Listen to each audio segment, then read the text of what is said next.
হুম,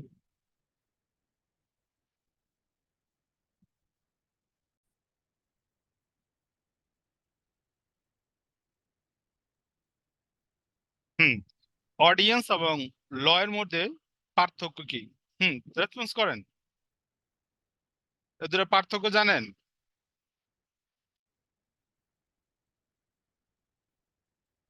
আর ভাই আমি কাকে পড়াইতেছি? আমি কি ভূতপুত্র পড়াইতেছি? হ্যালো। জি স্যার, বললাম শুনতেছি। অডিয়েন্স এবং ল এর মধ্যে পার্থক্য কি?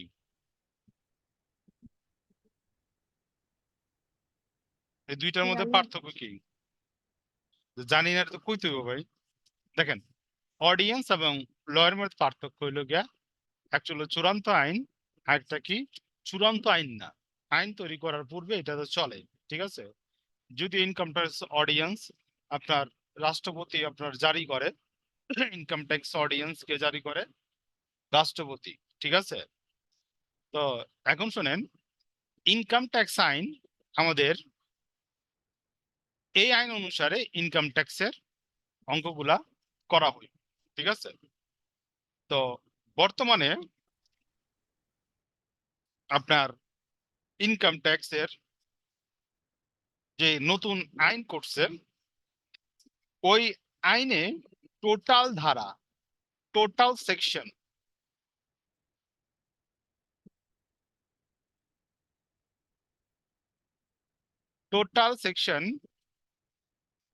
হলে গিয়া 345টা। নতুন ইনকাম ট্যাক্স আইন 2023-এর টোটাল সেকশন হলো গিয়া 345টা, এবং তফসিল, এবং নতুন আইনে তফসিল হলো 8টি। নতুন আইনে তফসিল হলো 8টি, এবং এখানে চ্যাপ্টার, এখানে চ্যাপ্টার ভাগ করছে 25টা চ্যাপ্টার। চ্যাপ্টার কটা এই আইনে? 25টা চ্যাপ্টার। চ্যাপ্টার কয়টা? 25টা। এতটুকু ক্লিয়ার হয়েছেন?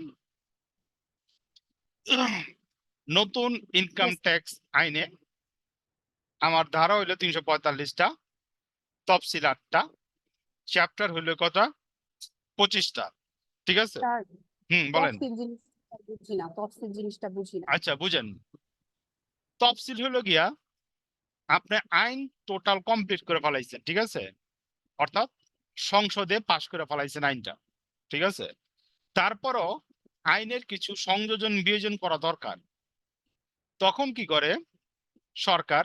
তফসিল ঘোষণা করে, তফসিল 1, 2, 3, 4, এই আইনের তফসিল 1, 2, 3, 4।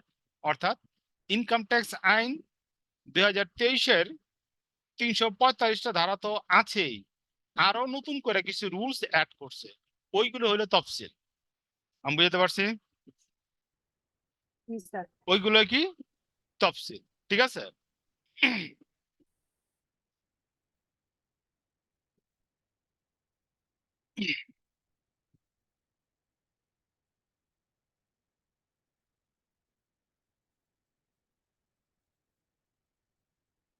একক ব্যক্তি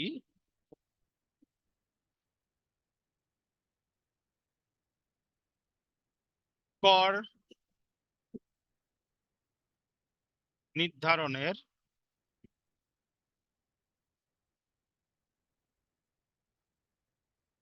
আয়ের খাতসমূহ,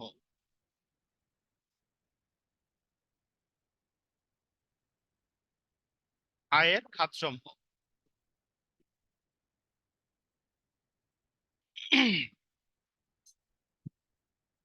স্যার, এটা কি একক বাজিট? ব্যক্তির, ব্যক্তির, ঠিক আছে? ও, হুম, ঠিক আছে। আয়ের খাতসমূহ।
দেখেন, এখন যে কথাগুলো লিখবো আমি আপনার অঙ্কের মধ্যে, এই কথাগুলো আপনার মনে রাখতে হইবে, ঠিক আছে? আহ, প্রথমে লেখেন চাকরি হতে আয়।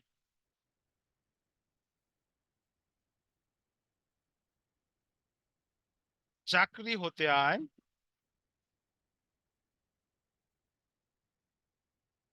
চাকরি হতে আয় ধারা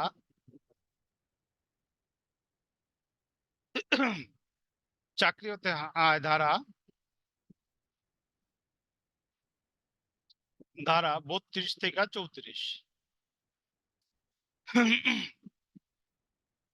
2 নম্বর আপনার থাকতে পারে ভাড়া হতে আয়। ভাড়া হতে আয়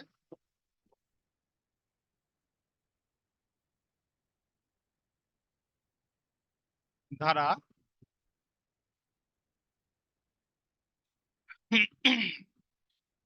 35 থেকে 39। 3 নম্বর থাকতে পারে কৃষি হতে আয়।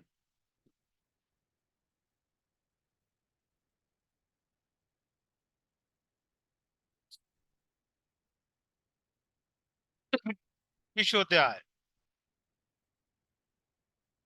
ধারা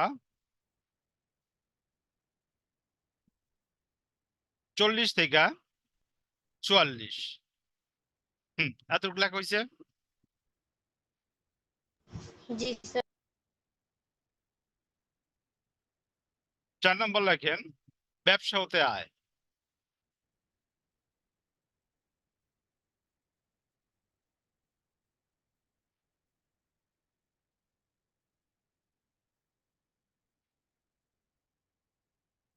ধারা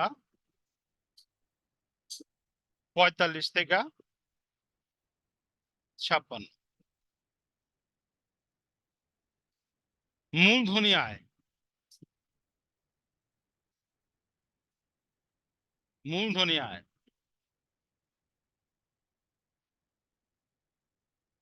ধারা 57 থেকে 61। আর্থিক পরিসম্পত্তি হতে আয়।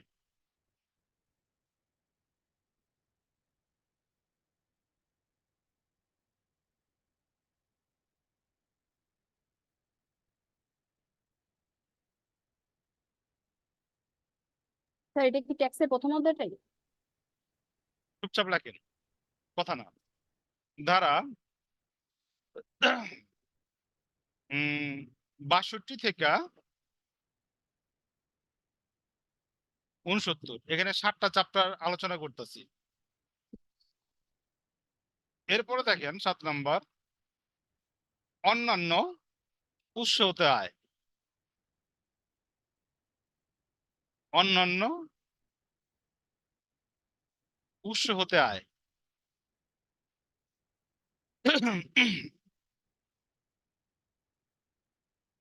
ধারা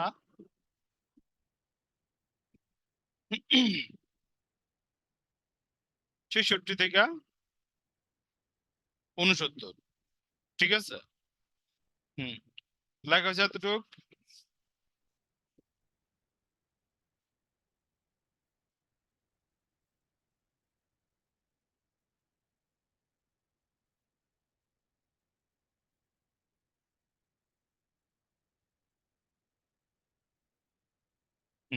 অতটুক বেলা লেখা হয়েছে।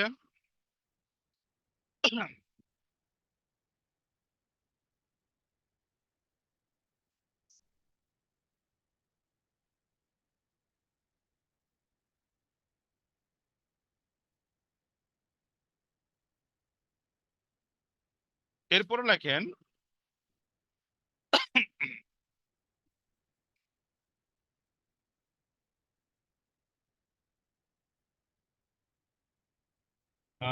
ফার্ম বা ব্যক্তি সংঘ হতে আয়।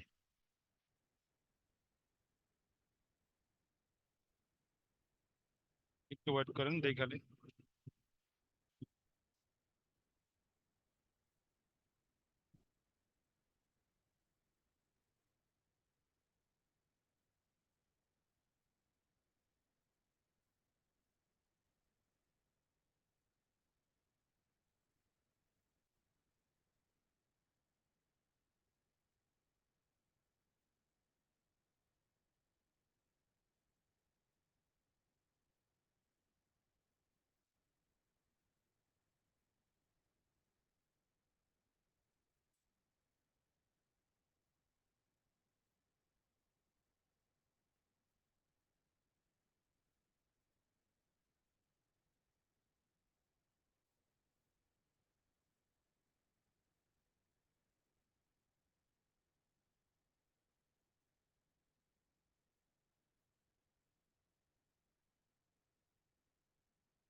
আচ্ছা 31 ক।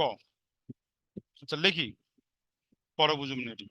দেখেন ফার্ম বা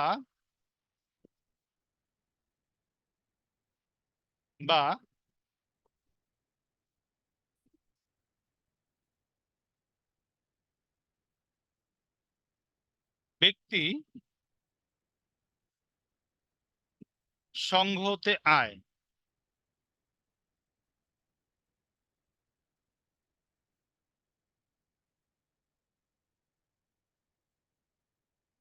ধারা 31 ক। লাস্ট লেখেন স্বামী বা স্ত্রী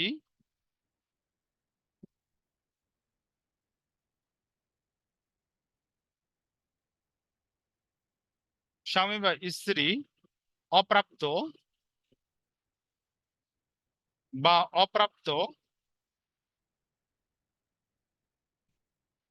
সন্তানের আয়। সন্তানের আয় ধারা 31 খ। লেখা হয়েছে ভাই এই পর্যন্ত?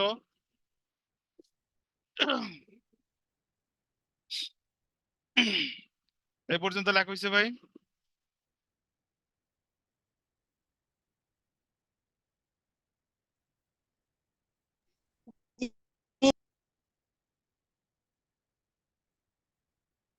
আহ এই পর্যন্ত লেখা হলে একজন একটু পড়েন। আচ্ছা, আরেকটা আছে 10 নম্বর লেখেন বৈদেশিক আয়।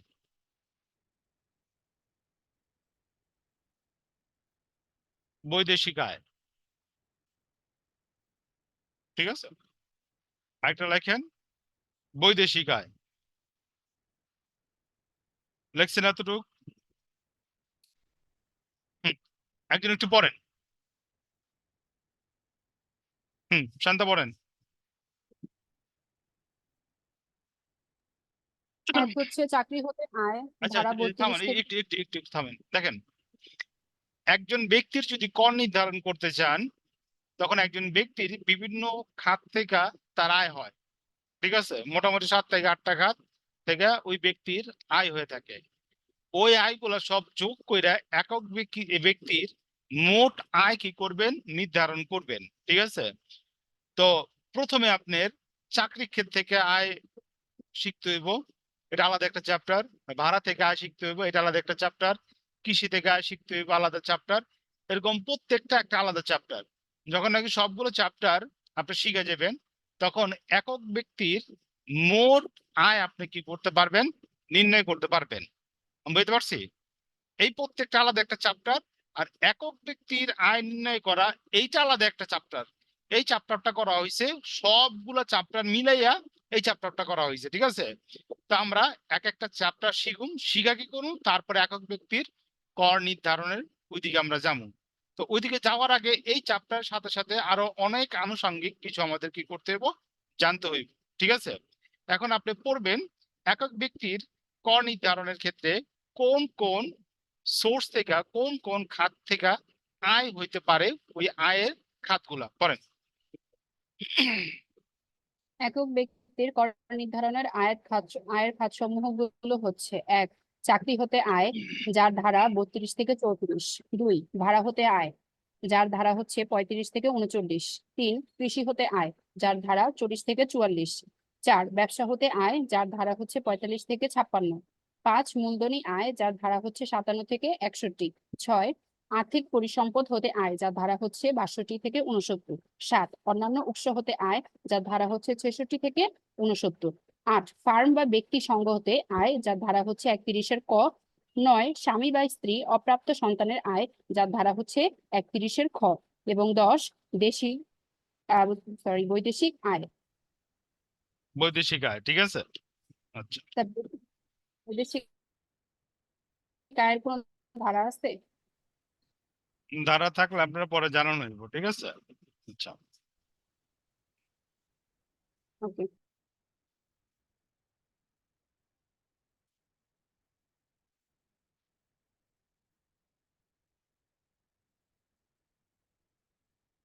বইটা নতুন করছে তো খুঁজতে সমস্যা হইতাছে। আপনার এই আইকন বইটা টোটালি নতুন, ঠিক আছে। আচ্ছা,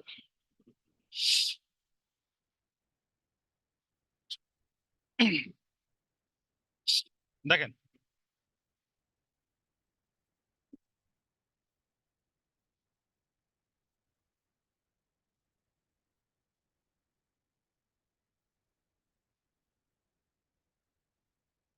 ফিনান্সিয়াল অ্যাক্ট, অর্থ আইন। কি ভাই? ফিনান্সিয়াল অ্যাক্ট, অর্থ আয়, ঠিক আছে, অর্থ আইন।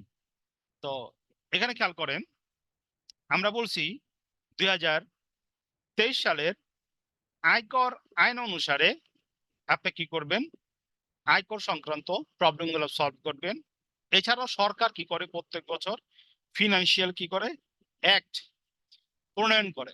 অর্থাৎ ওই আইন ছাড়াও প্রত্যেক বছর আরো কি কি নতুন সংযোজন হইব, এইটা ফিনান্সিয়াল অ্যাক্টে কি করে, সংযোজন করে। প্রত্যেক বছর একটা করে ফিনান্সিয়াল অ্যাক্ট কি করে, প্রকাশ করে। যেমন ফিনান্সিয়াল অ্যাক্ট 2022, ঠিক আছে, financial act 2023,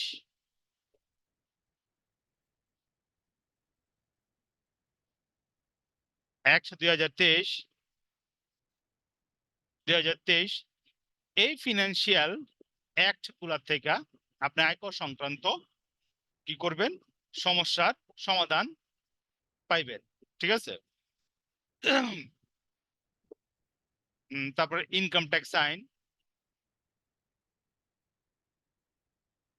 income tax law 2023। মূলত পক্ষে এটা কোশ্চেন হলো আয়কর আইনের উৎস, আয়কর আইনের উৎস।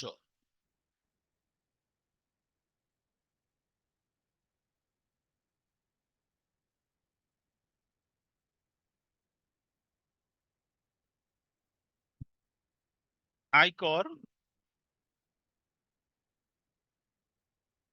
আইনের উৎস, ঠিক আছে। আয়কর আইনের উৎস কি কি? Income tax law 2023, financial act, এরপরে SRO, SRO, স্টেটরি রেগুলেটরি, কি জানি আর কি মিনিংটা খেয়াল হইতাছে না, ঠিক আছে। তো SRO থেকে কি করতে পারেন আপনি, আয়কর সংক্রান্ত সমস্যার সমাধান করতে পারেন। এছাড়াও প্রকাশ করে এনবিআর, এছাড়া প্রকাশ করে কে, এনবিআর, ঠিক আছে। এনবিআর হলো national board of revenue, NBR হলো ন্যাশনাল বোর্ড অফ রেভিনিউ। ঠিক আছে, আয়কর সংগ্রহকারী সর্বোচ্চ প্রতিষ্ঠান হইল কি? NBR, national board of revenue. এরপর আপনি আয়কর সংক্রান্ত আইনের উৎস হইল গা ইনকাম ট্যাক্স, আয়কর মামলা। আয়কর মামলা থেকে আপনি কি করতে পারেন?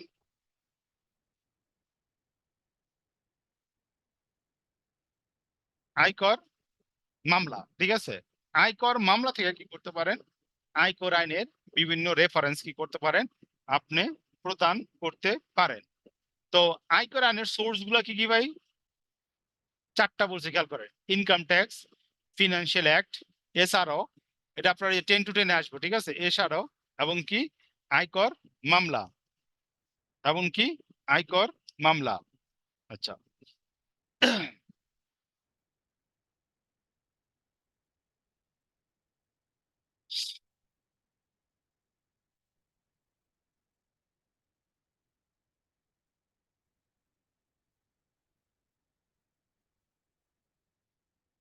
স্যার আরেকবার একটু দেখাবেন কিছু ছবিটা? Okay sir.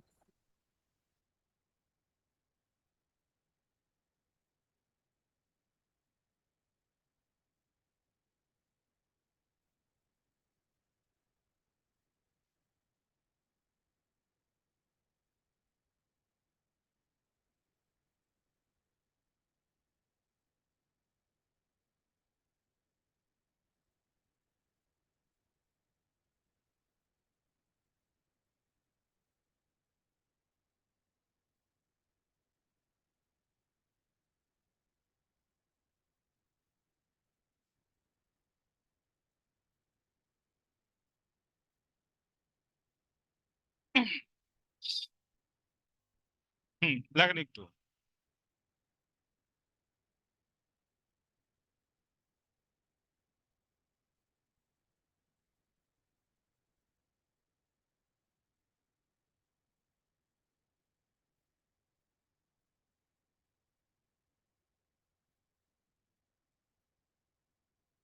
হুম, লিখছেন?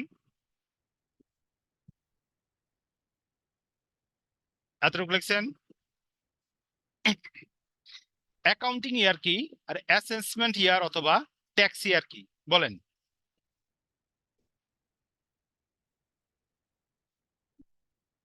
অ্যাসেসমেন্ট ইয়ার কি, অ্যাকাউন্টিং ইয়ার বা ট্যাক্স ইয়ার কি?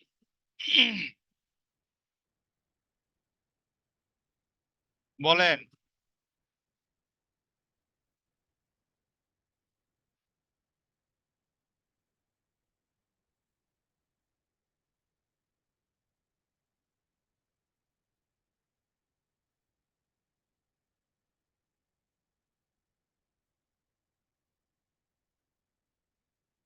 অ্যাকাউন্টিং ইয়ার কি, এবং অ্যাকাউন্টিং ইয়ারটা কত থেকে কত মাস পর্যন্ত হয়? বলেন। এবং অ্যাকাউন্টিং ইয়ারটা শেষ হয় কবে?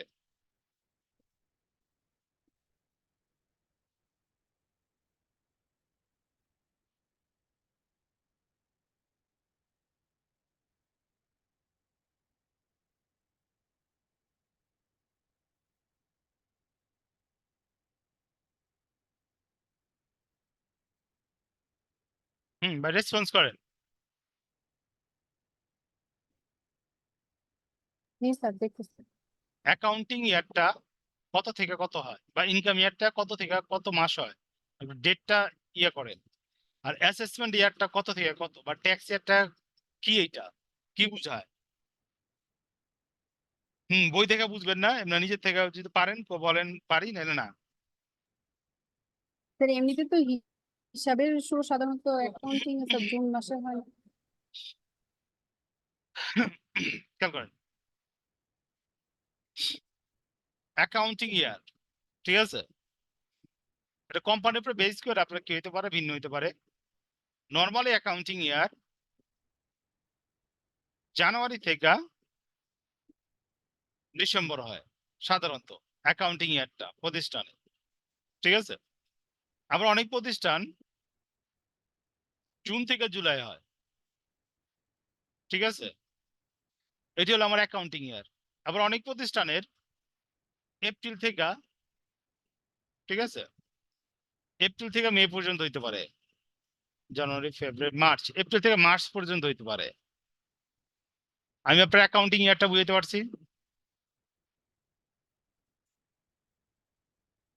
জি স্যার। খেয়াল করেন, অ্যাকাউন্টিং ইয়ার যদি এখানে আমার 20-21 হয়, ঠিক আছে, অ্যাকাউন্টিং ইয়ারের পরবর্তী বছরে কি বলা হয়, ট্যাক্স ইয়ার। তো এটা কি হইব, 21-22। আমি বুঝতে পারছি। অ্যাকাউন্টিং ইয়ারের পরবর্তী বছরকে কি বলা হয়, ট্যাক্স ইয়ার। তো ইনকাম ইয়ার অথবা অ্যাসেসমেন্ট ইয়ার অথবা ট্যাক্স ইয়ার, ক্লিয়ার? বুঝছেন কথাটা? স্যার জি স্যার। জি স্যার। ওকে। 3,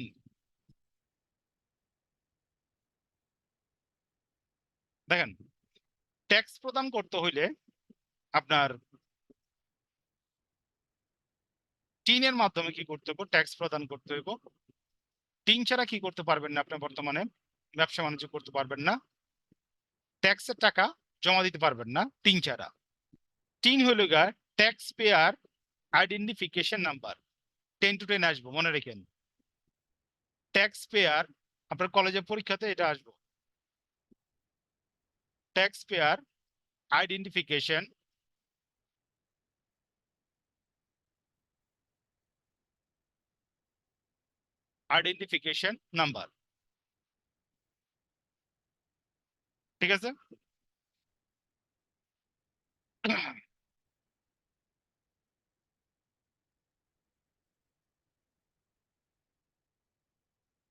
দেখেন, ইনকাম ট্যাক্স ল,